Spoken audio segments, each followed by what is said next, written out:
Welcome to this year's Thriving Moment, brought to you by the Sovereign Light radio broadcast Anchor FM, and made also available on 6 other different platform distributions live from North York, Ontario, Canada. I am your hostess, Reverend Maria Arvanatides, and with us here today, right out of Vernon, British Columbia, our very special guest, Reverend Greg Bright. Welcome, my friend. How Thank are you? Doing well. How about you? Oh, very good. So nice to have you on here. It's an honor and a real pleasure. And today on what is CIMM, this episode here on the Sovereign Light Ministry talk show, we have Reverend Greg Bright. Reverend Greg Bright, for all of you who don't know who Reverend Greg Bright is, he originated from Vancouver, British Columbia since June 22nd, 1955, the first son to a carpenter, cabinet maker, and secretary homemaker. Reverend Greg Bright is the hire of Dr. John Bright, CIMM, a nonprofit member-funded society.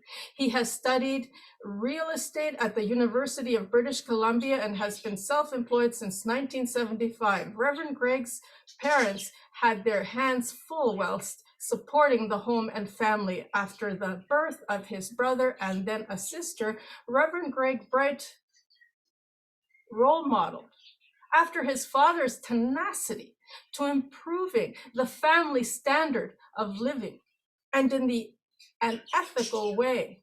It had become Reverend Greg's aspired motivation throughout his life. In the 1960s, his father sold his very successful cabinet business and that he had built to embark on establishing a home building business. This is where Reverend Greg got to experience firsthand and alongside his father for a season in the early 70s.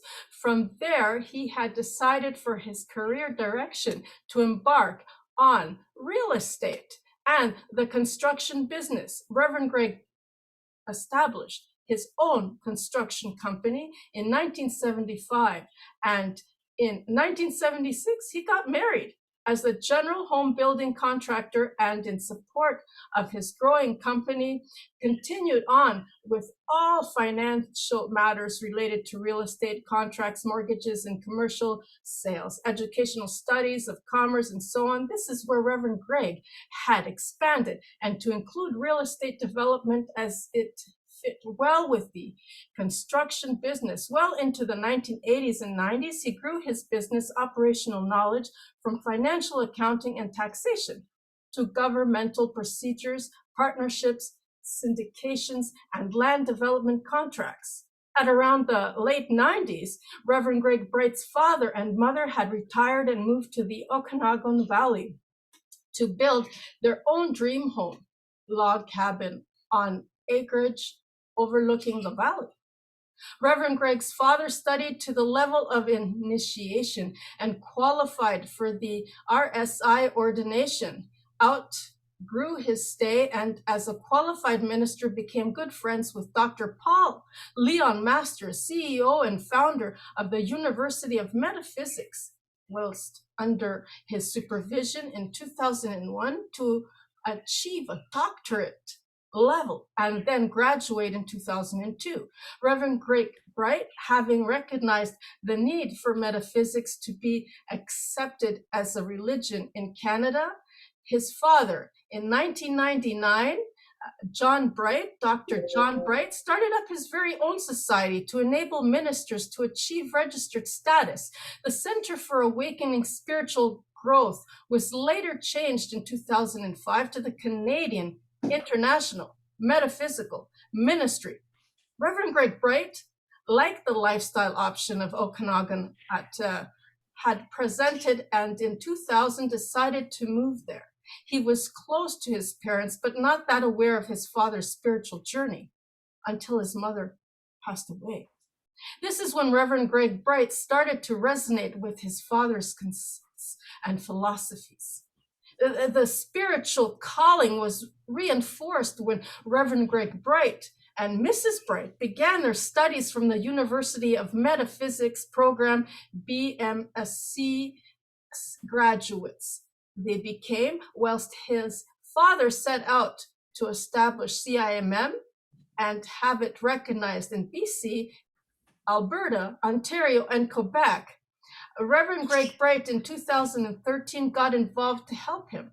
This is when Reverend Greg Bright became immersed with a proper operation for society and helped his father with transitional requirements of the Societies Act, bylaws, adjustments, and special resolutions to enact necessary changes, as well as how to maintain the required connection with each province. In 2016 to 2020, Reverend Greg Bright held president and executive directing position. At this time, Reverend Greg Bright will share his journey of experience and to better answer what CIMM is and why it was created. With great enthusiasm to reveal with us the spiritual adventure, here with us, Reverend Greg Bright. Well, thank you, Maria, or Reverend Maria. Yeah, well, basically, you kind of have covered a lot of my history there, obviously, and a little bit about what CIMM is. I guess, first of all, I should point out that CIMM is an acronym standing for the Canadian International Metaphysical Ministry. And that's essentially what happened was back when around the year 2000, when my father had graduated from the religious science, RSI, Religious Science International, which was a fairly lengthy course training him to become a minister. He recognized that there was, within that organization, there was a lot of restrictions with respect to his operation of a ministry, which led him to the University of Metaphysics, and at a recommendation of one of his mentors. So he went there, and then through that process got to know and meet and understand a little bit better Dr. Leon Masters' approach to metaphysics and what have you. And he then went on to achieve his doctorate there, and studied for quite a number of years there with Dr. Leon Masters. And at that particular time, when he had finished that program and he decided to set up his own ministry in the Vernon area, what they referred to, I'm trying to think of the name of their church at that time. Anyway, the Center for Awakening Spiritual Growth, I think is what he called himself at the time. And basically, he recognized that the people that were coming in or graduating from the University of Metaphysics were not able to perform weddings. They needed to be licensed with the province. And basically the requirements are that in order to be able to perform weddings in Canada, you have to be provincially registered with the province and be a member of a recognized religious body and recognized by the province, the legislative body. So he set out at that particular point to establish or make known that metaphysics is a religion, and why and how it was a religion. It took him many years to actually get approved. And well, we look at it when we talk about it now, it basically came down to the fact that they didn't think when he wrote his information about what the University of Met or what CIMM was, or the Center for Awakening Spiritual Growth was, he was trying to sound less religious, because that's basically what metaphysics is about. It's religion without dogma. It's more spirituality than the traditional religious aspect. So in the process of him making his applications, he didn't sound religious enough, and the government bodies were trying to approve a religious body. So he, after a period of time, he reached out to one of the people who was approving and said, well, I know we're a religion. I know we qualify. What am I doing wrong? And somebody was kind enough to explain to him that the way the application was written, it didn't sound religious enough. So he wound up, he created a documentation that used more language that the government would be familiar with, to explain what it is that we do, and finally got approved. That was back in 2005 that we finally got recognized. Metaphysics was recognized as a religion in Canada. He then took that to Alberta, and similarly took them a little while, but they were a little more progressive. It's interesting because most of what is expected in legislative bodies or governments or vital statistics is that the operation of a ministry is a bricks and mortar church where people come on Sunday. And we all know that less and less people are going to a bricks and mortar church, and more people are studying and learning their religion and their spirituality online, or amongst people or groups or gatherings that they might have. And to move into the new age, recognizing that a lot of spirituality happens through venues like this, what we're doing right now, spreading some information to people digitally.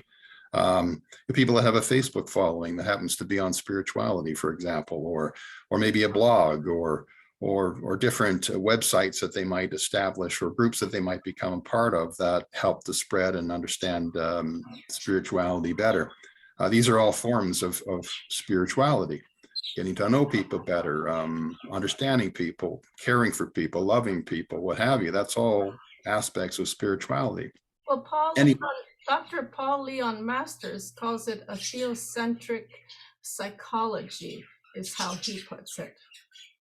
Okay. Theocentric psychology. So basically it's an understanding of spirit. Yes, it's theology is basically a study of connection with something higher than ourselves or God. Right. Theocentric, again, it comes to the Greek word meaning theos, meaning God, and centric, meaning it revolves around in the center, of God. It's centralized with God. And psychology, putting your psychology, which brings the science, like your father and your mother were followers of that as well. And I originally started with a Church of Scientology, believe it or not. So it just kind of blended into, I guess it goes in a little bit of a Gnostic kind of way as well. I think it covers that. Yeah, well, I mean, basically, I guess it's a belief in something bigger than yourself. It's really what it comes down to. And then whatever you want to call that. I mean, I think it becomes semantics. I mean, I have conversations with people all day long about a lot of people that are drawn to metaphysics don't like to use the word religion. Yet we're approved as a religious body. So if they want to be a member of our organization, they cannot say they're not religious. There's a spelling amongst words, and when you break them down and break them up, kind of dismantle them. What is religion? It's a re and a legion. I was like, re and a legion. So that's kind of interesting right there, a play on words. Well, I think what happens is that regardless of what the word is, it's the use of the word over and over and over again, and it becomes, whether that's what it meant or whether that's what people believe it to be, it takes on a meaning of itself, an understanding, a feeling. So people that are driven away or don't feel drawn to or have bad feelings about a particular organization that they were once a part of or grew up in or what have you, they end up looking for something else. They're looking for something spiritual, but they don't want the traditional bricks and mortar Sunday service, hell and brimstone kind of a conversation. So they want something, they just don't want that. So when the word religion is used, they immediately cringe because that's what they remember. That's the, I don't want to, well, anyway, I have to be careful.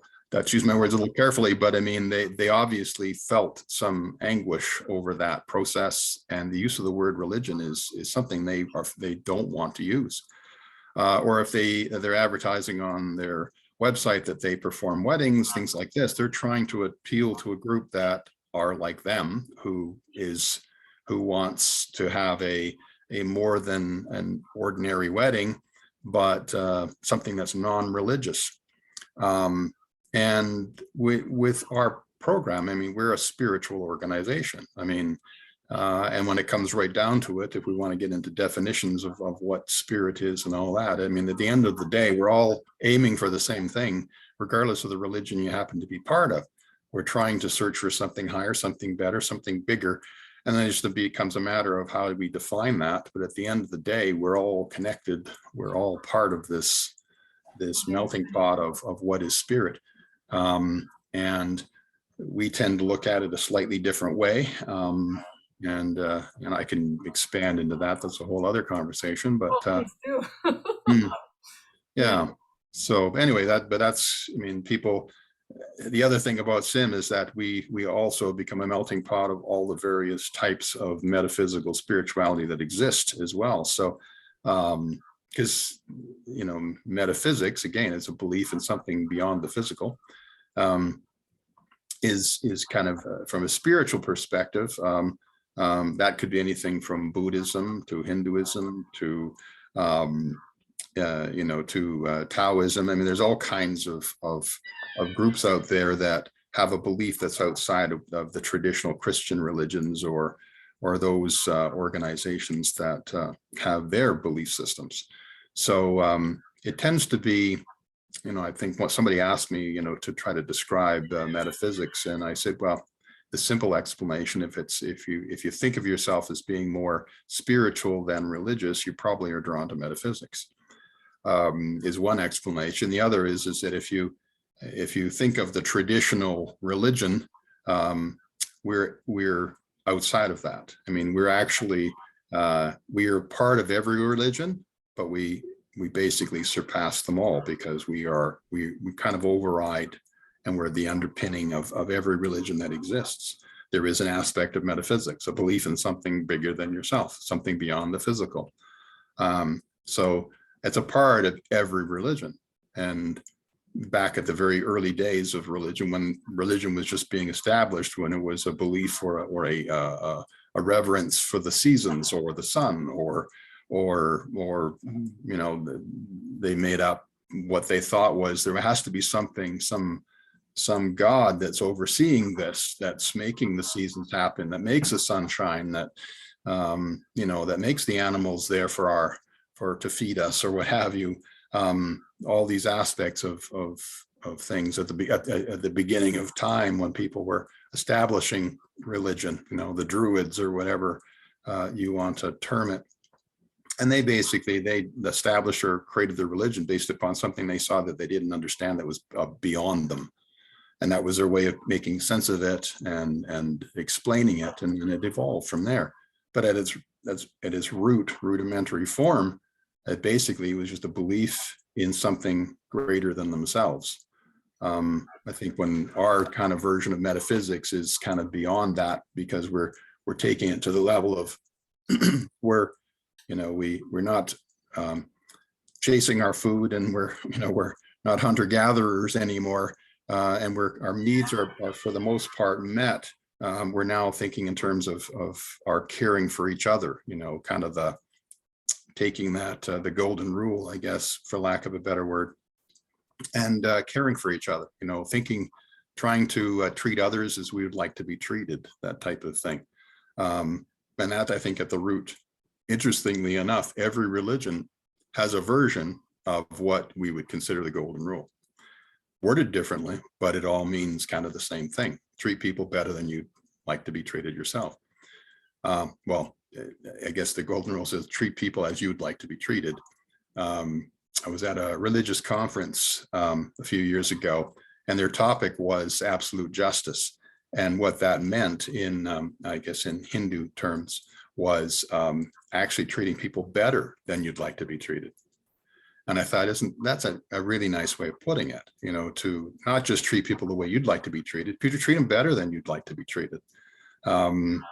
And what a world we'd have if everybody did that, or at least strived for that. Anyway, I feel like I'm rambling now. So where else should we go from here? So how do you feel when someone says interfaith? And what is your version and outtake and view on interfaith? And does it have anything to do with your society? It depends how you're using the term interfaith. I mean, if you're basically saying, like from a metaphysical perspective, we honor and respect all faiths. Is that interfaith? Basically, the fact that we honor and respect all faiths. But from the standpoint of being registered with the province, you have to be a minister of a religion. So what's your religion? There is no such thing as an interfaith religion. Okay. But metaphysics honors and respects all faiths. So technically, you're a metaphysical minister. You're metaphysically religious, which happens to honor all faiths. So you could, through that extension, say that you are a metaphysical minister who is interfaith or who honors all faiths, that type of thing. Okay, and what about people who are just starting out and calling themselves non-denominational? How do you feel about that? Starting out from the standpoint of being a minister with CIMM? Yes. Or somebody outside that just chooses to that. Oh, no, this is all about CIMM. And okay. Well, if we're talking about CIMM, I mean, yes. Yeah, I mean, you cannot be a minister and not have a religion. Okay, so then the marriage act of the marriage act of the province basically says that you are a member of a religious organization. So first of all, CIMM had to be recognized as a religious body. So, and our religion is metaphysics or metaphysical spirituality. So if you become a metaphysical minister, then your religion is metaphysics. So if someone says they're non-denominational, they're not a minister, they're a wedding business. Okay, so they're not really religious officials, they're more likely to be celebrants. Then we refer to celebrants, you can perform a ceremony, a celebration of any kind, even off planet. It just kind of gives you the freedom to do more and not limit you to a province, just a province. Well, think of the term minister. If you're called a minister, does that mean that you can do a wedding? Well, that's the case there. Yeah, and to be honest, we kind of have gravitated to the place where most people are interested. So we thought there'd be more people interested in Quebec, but I think that it's interesting because a lot of the ministers from Quebec work with organizations that provide them with weddings.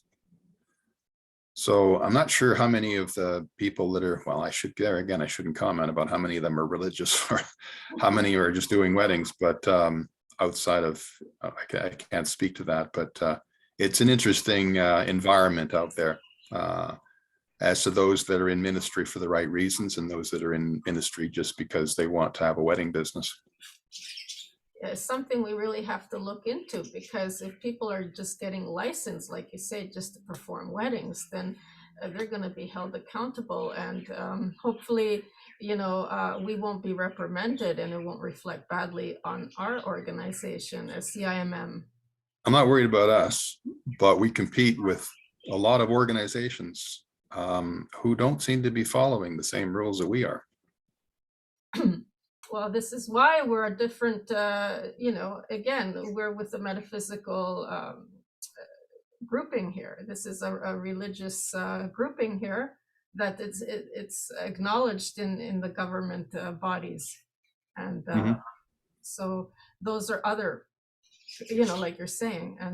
And so, yeah, I won't get into I don't want to slander people or get into any kind of legal challenges but it's enough said that there are organizations that exist out there that are set up just to perform weddings, and that's how they make their living. And they're basically a wedding planners. And the organizations teamed up with some religious body who is licensing them. And there's no training, there's no program. I don't know that they even have to be, they don't necessarily even have to be religious, but or what, I don't know what training they even go through. And they basically, they can perform a service. They're told what to say, they're told how to say it. They're given, you know, here's a wedding, go do it. They're expected to do a certain number of weddings a year because there's almost a quota system. And they get paid a percentage of that wedding fee. They're told what to charge. In fact, they're the ones that collect the money. And then they pay the minister a piece, which it's a step above being a commissioner, I would think. And I guess for some people who aren't able to necessarily advertise their own services, there might be value in that to them, and they treat it like that's their business, their little side business. Now, is this in Quebec you're talking about? Quebec? Across the country. Oh, is it? Okay, not just Quebec. I think there's, yeah, yeah, I won't get without getting in. Yeah, it's in more than, it's a number of provinces. Oh, wow. Okay. So what's interesting is anybody that we've had that have left us to go to join them have come back because they recognize how restricted they are, and we give them total freedom. And you know, we don't take a piece of people's weddings. So what I find here, yes, is the mystical wisdom of Paul, Leon, you know, and you know, Leon Masters, as you recall. How much of that has he been your role model, your influencer, and do these keys to success in today's world apply? I think basically what happened is that when I initially got interested in metaphysics, it became more of a understanding of what my father was doing. And then at one point, I said to him, well, you know, do you have any kind of materials that I can read? And he'd created some kind of a miniature course that he taught that that was based upon some of the teachings of Leon Masters and some of his own information that Dr. Leon Masters gave him permission to use. And in reading that, I looked at it and said, well, that's how I live my life. So I've been metaphysical my entire life without knowing it, without putting a name to it, without, you know, having to have a box to put it in.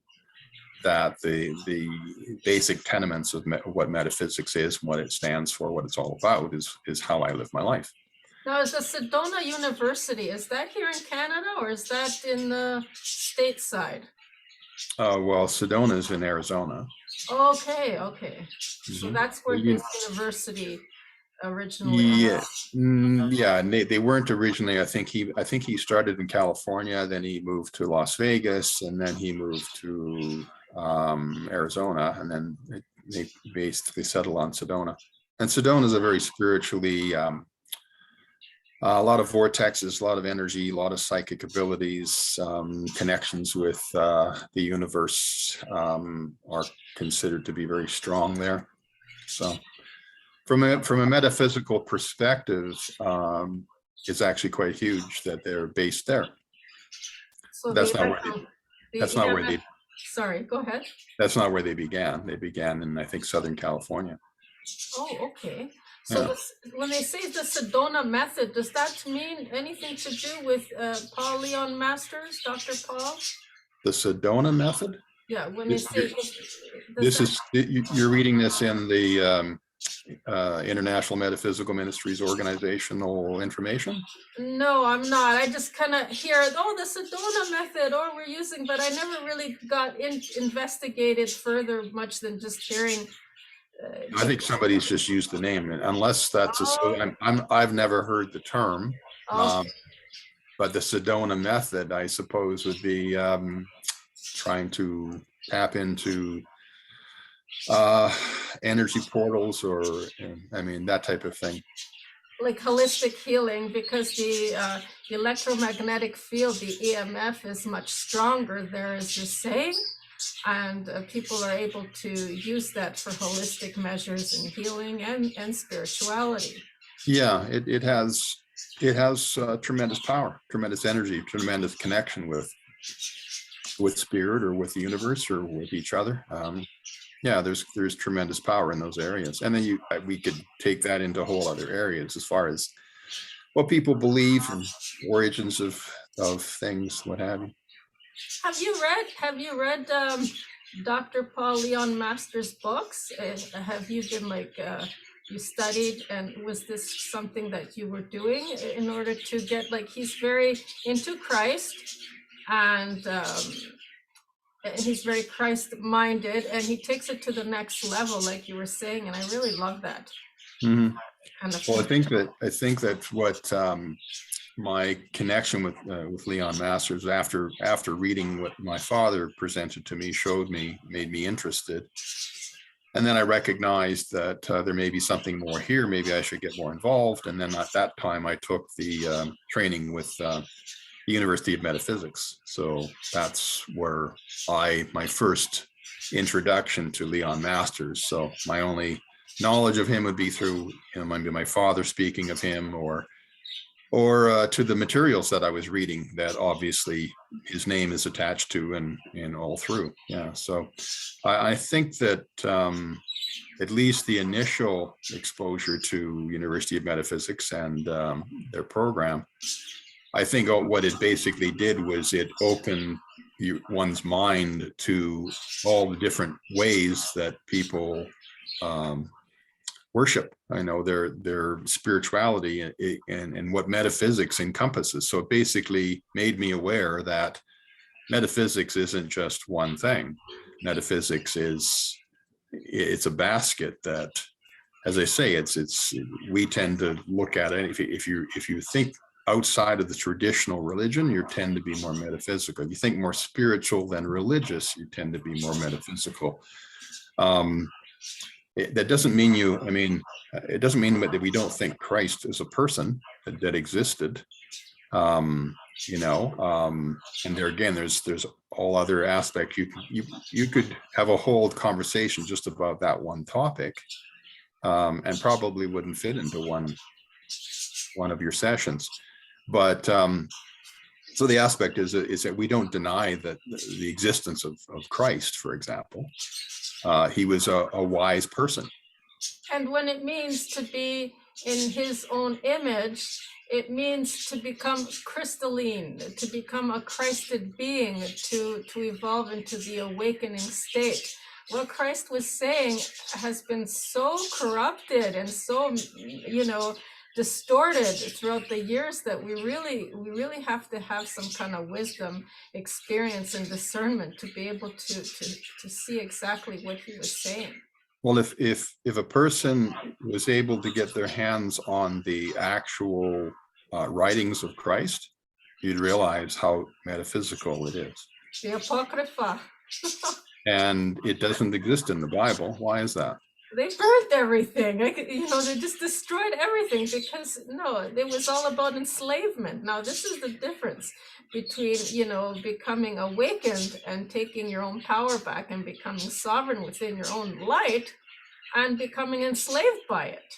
So, well, it basically it's a man-made control of the masses.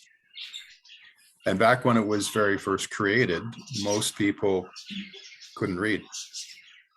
And in fact, and I maybe I don't want to mess up history, but some of the understanding I have is that unless you were of royal blood, you weren't allowed to learn. You weren't allowed to get education.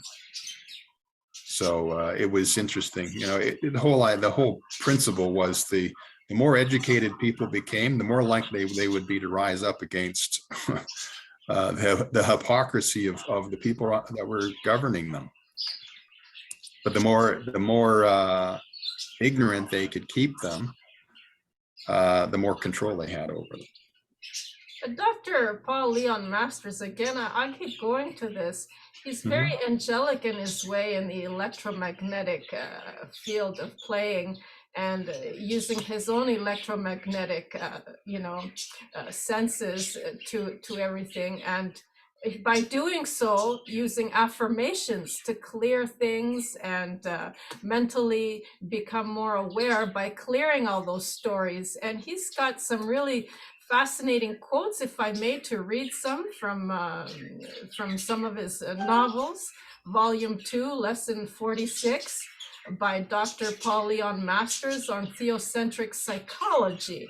Okay, when the soul gives thanks that it has prospered, the prosperity is the blessing of love. And then there's another one. When we start cherishing our dreams more than our excuses, miracles happen.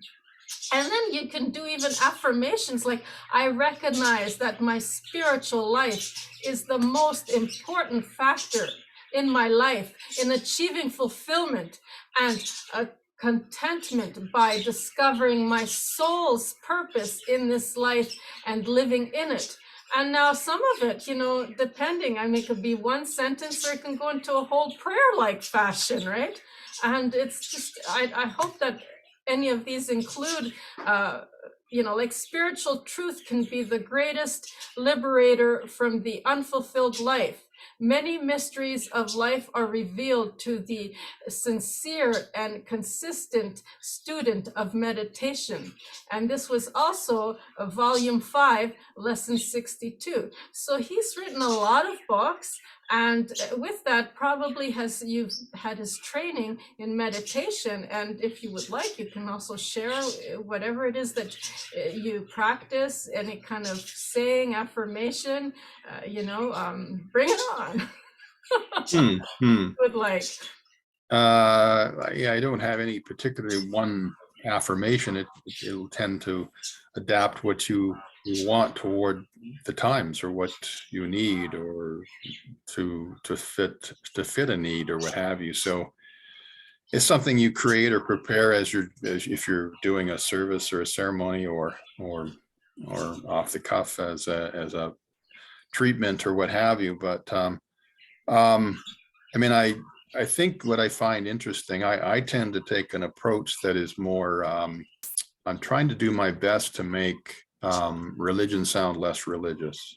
Mystical insights that he had, and he had the 10 keys to success in today's world. I could name them off: Christ-minded, God's will, centered, focused, adaptable, multi-talented, meditation, intuition, creativity, and sacredness. And he goes on to defining those and helping you how you would go about using affirmations. And I think that because I didn't really see any quotes from you is why I brought this up, that these would be probably more in towards your resonance of quotes and sayings, correct?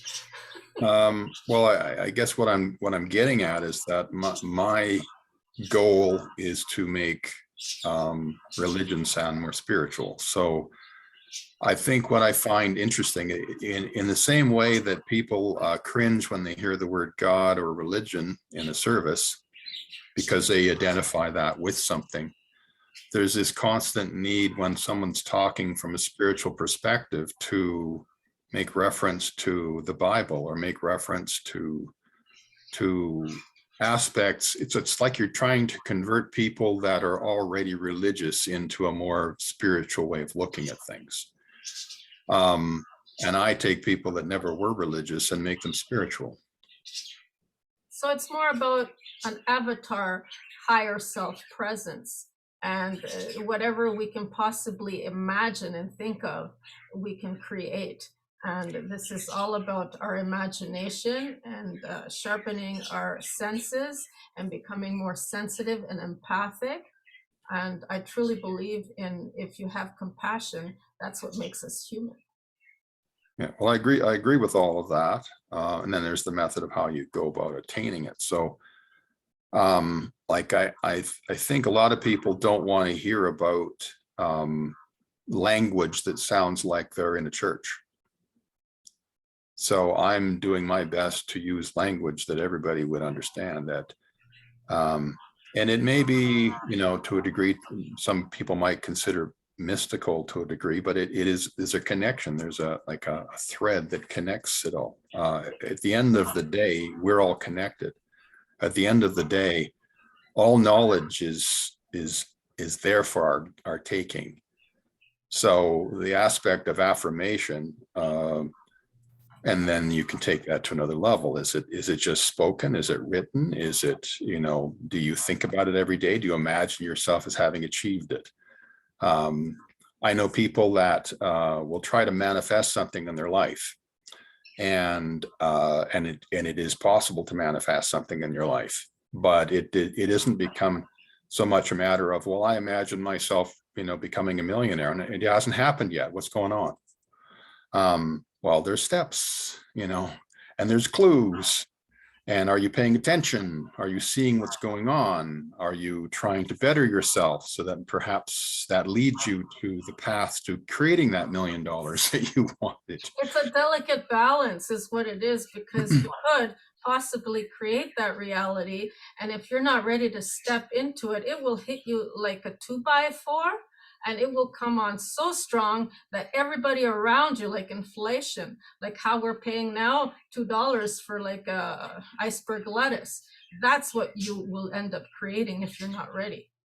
Yeah, but there again, it's a matter of there's a discussion of lack mentality. If you're continuously trying to scrape together a loaf of bread, you'll never achieve beyond that. So I mean, there's aspects of, and how do you do that, and what do you do? I know people that they think that their level of manifestation is to walk into a church and ask the minister for money for a bowl of soup, and they just Be careful manifest. what you wish for, right? And they just manifested it, assuming the minister gave it to them. They're maintaining that. That's what they're going to get. Or they complain that they've been trying to manifest for weeks and nothing's happening. And so, well, what have you been doing? I mean, there's a story that I often will tell, and it's about a flood that's happening, and a group, and these people they're very religious people, and they climb onto the roof of their house, and the water has risen right up to the roof of their house. And they're waiting to be rescued, and they're praying and what have you. And along comes people in a boat, and they're there to rescue them. And they say, well, no, we're waiting for God. God will rescue us. And they say, well, come on the boat, No, God will rescue us. And then a helicopter comes along, and they say, well, we're here to rescue, blowhorn, we're here to rescue you. No, God will save us. And so they wind up drowning. They wind up going to heaven, and they're in front of God. And they say, well, why didn't you come to save us? So I sent you a boat and a helicopter. What more did you want? So God did rescue them, and they somehow thought they were going to get, beam me up, Scotty, and moved. Some hand was going to come out of the clouds and move them to another location. Anyway, the point of that story is that God is continuously putting, and whatever term you want to use, God, universe, source, is putting the answers in front of you. And also, the moral of the story, that story is God helps those who help themselves, I believe. Yes. I wouldn't make it that simplistic. It's basically what it comes down to is that God gave the answers. They didn't have to help themselves. God gave them the answer. God handed them a boat. People helped each other. That's what it was. At the end of the day, God is energy. God is the energy that connects all life. Yes, but not everybody is capable of receiving. A lot of us are more conditioned to giving and giving and giving, and fall prey to victimhood as a result. Because, I mean, it's like breathing. You can breathe in and you can breathe out, but if you're only breathing out, then you're done. You need to breathe in too. And so this is just, one of the... But I am connected to you. You're connected to me. And Yes. when we're in each other's presence, I can feel your energy.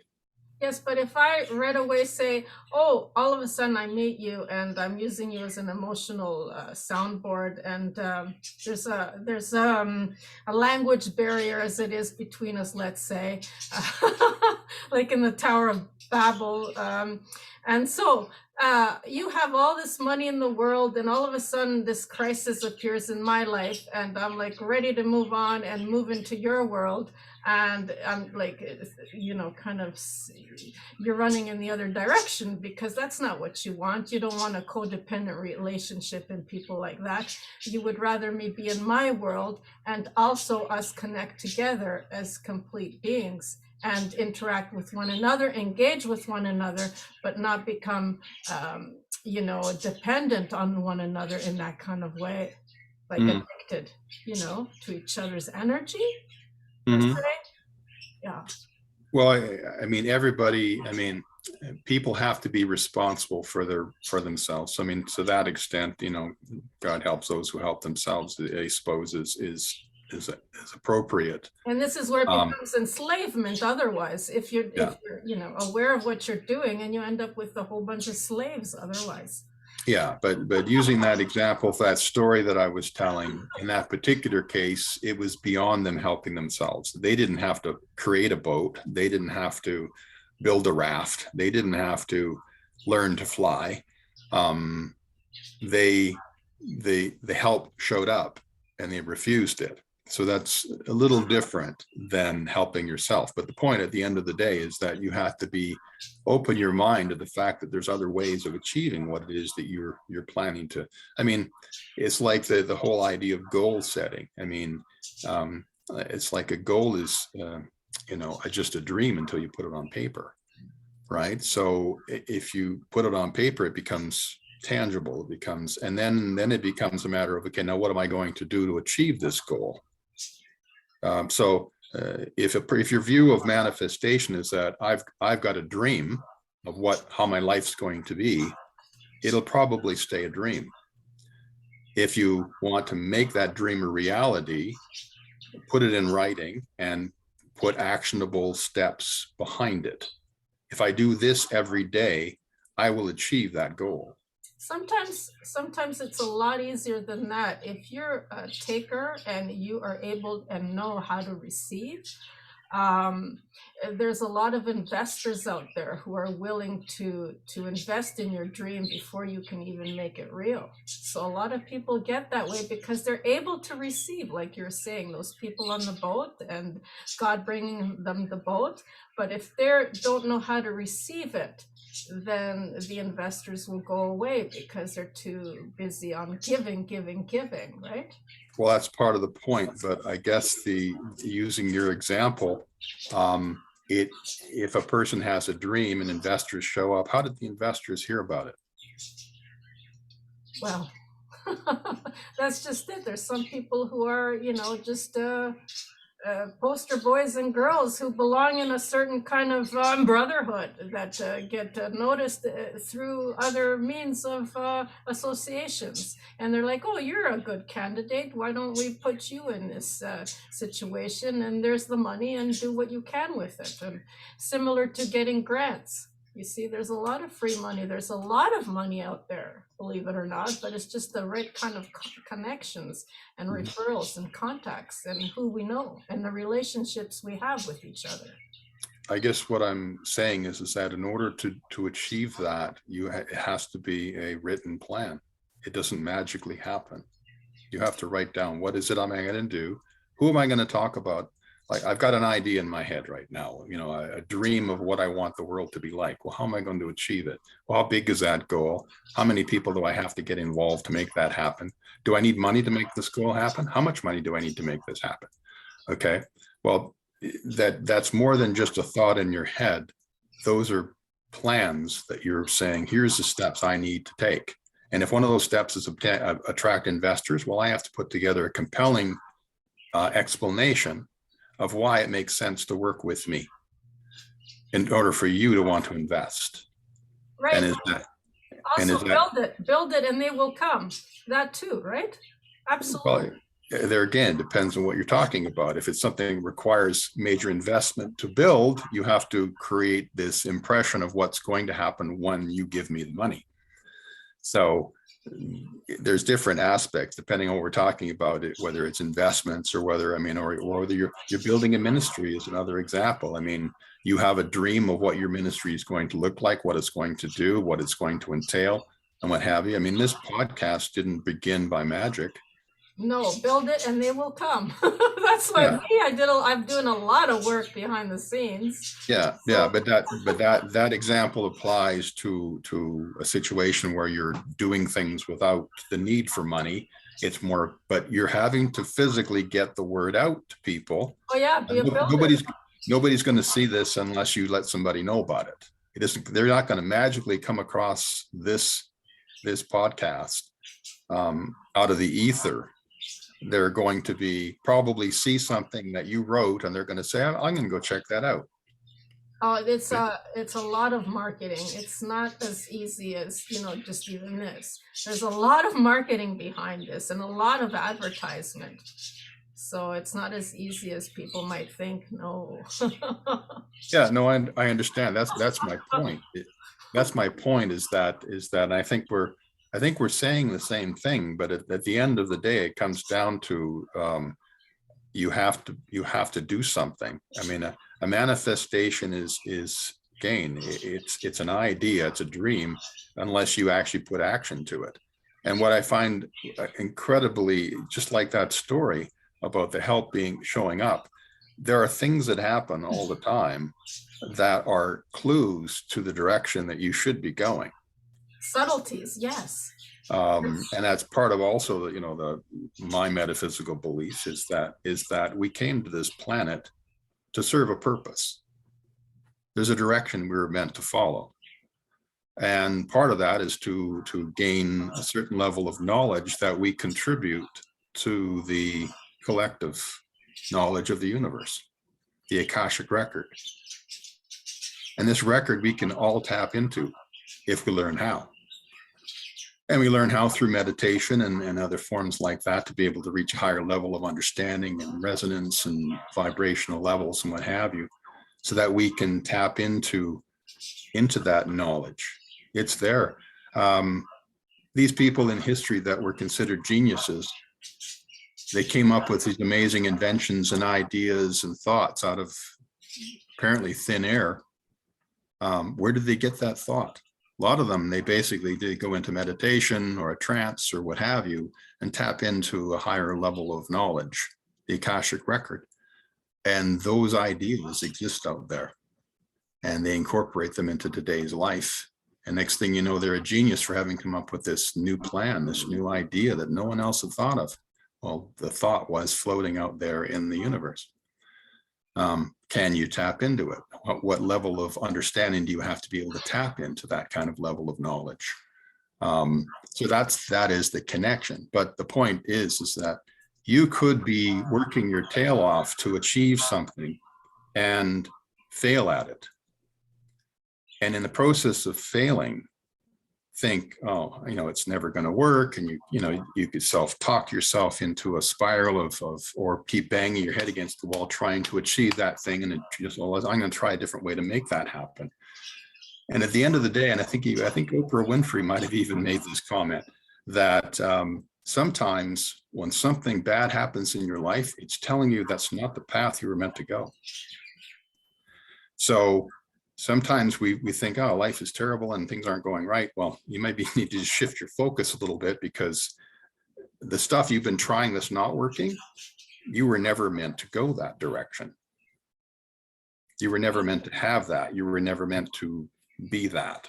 So shift or meditate or find, what is it I was meant to do? What is the direction I was meant to follow? So every action is a lesson. So if you succeeded every day of your life, it'd be a pretty boring life. Much as that sounds wonderful, you learn more from the mistakes and the things that didn't go right than you do from the successes. Because there is no such thing as failure, like Oprah's saying. Yes, absolutely. But that's the point, is that it depends how you look at it. If you see it as a failure, it's a failure. If you see it as a lesson, it's a lesson. So that becomes the difference, is that okay, I tried this, I know this didn't work. Are you going to try it again and do it the same way? You know,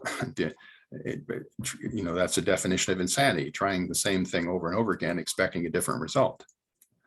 And that's where most people's lives are right now.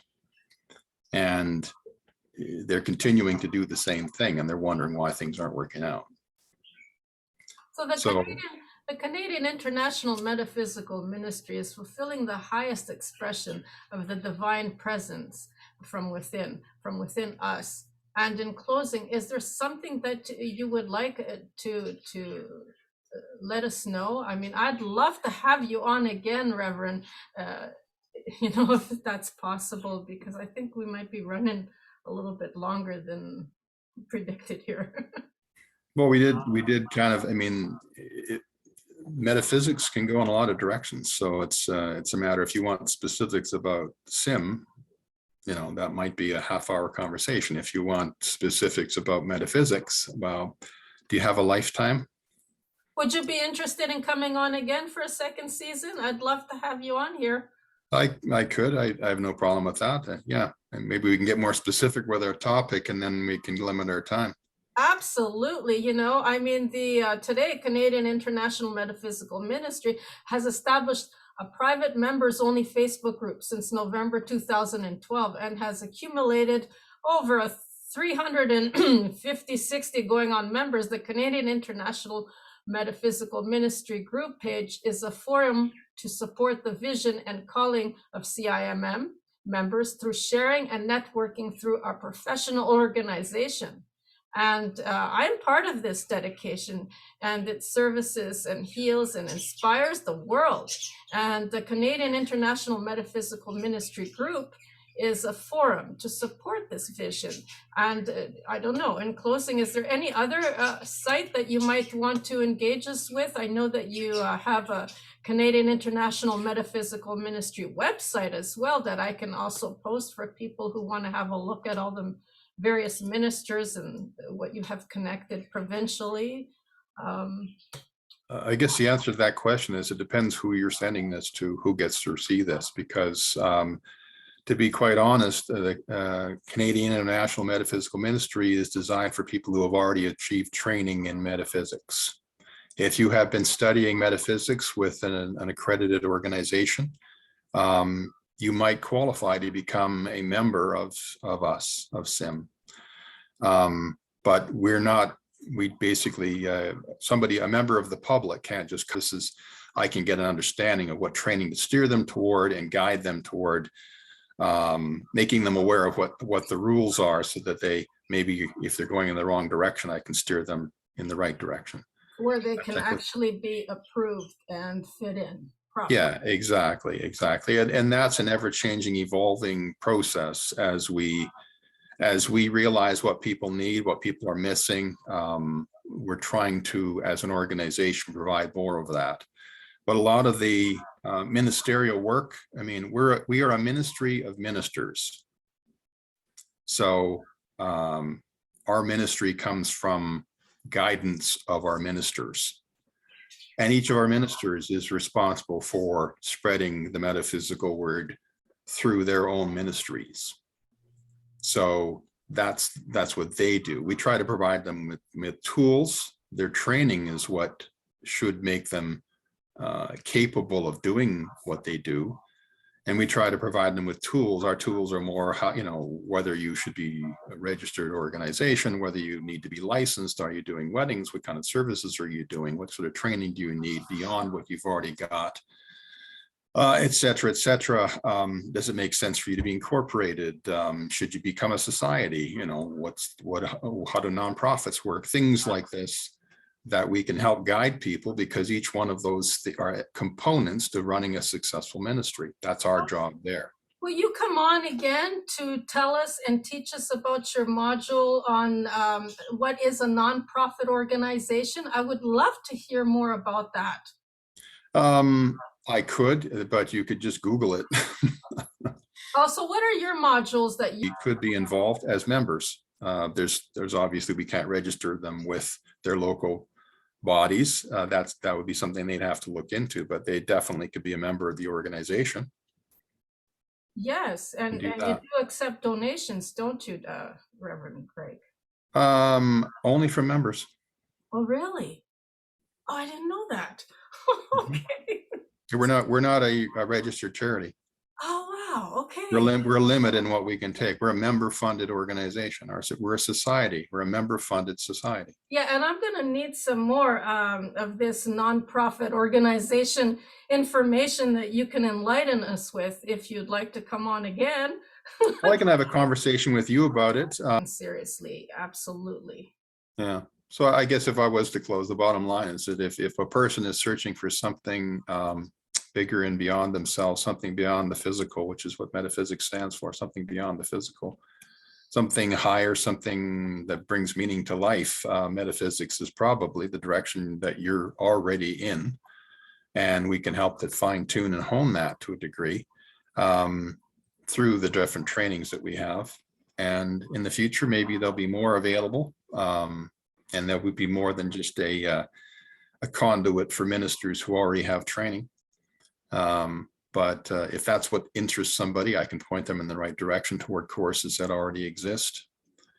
And then as I expand my ministry, because there's things that I can't do within CIMM that has to be done as a separate ministry work, that I would refer people to. It doesn't exist yet, but it's something that is part of my dream manifestation process.